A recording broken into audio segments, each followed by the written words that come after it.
আসসালামু আলাইকুম। ওয়ালাইকুম আসসালাম। স্যার, এই যে সারা বাংলাদেশে বাল্যবিবাহ হচ্ছে, এর জন্য আমরা কি করতে পারি? বাল্যবিবাহ আসলে এখন একটা সামাজিক ব্যাধি হিসাবে রূপ নিয়েছে।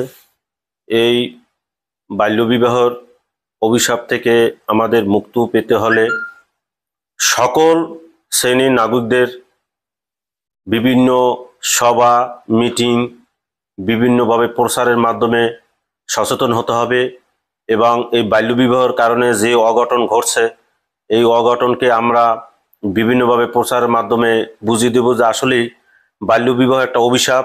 এই বাল্যবিবাহের কারণে সমাজে বিভিন্ন ধরনের বিশৃঙ্খলা সৃষ্টি হচ্ছে। এইটা আমাদের সকল প্রকার সকল শ্রেণীর মানুষকে বুঝাইতে হইবে। বাল্যবিবাহ আমাদের একটা সামাজিক ব্যাধি। এই বাল্যবিবাহ যাতে না ঘটে আমরা সবাই সচেতন থাকব। সবাই সচেতন থাকব যাতে এই বাল্যবিবাহ আমাদের কোনো এলাকায় বা কোনো গ্রামে কোনো বাড়িতে না ঘটে।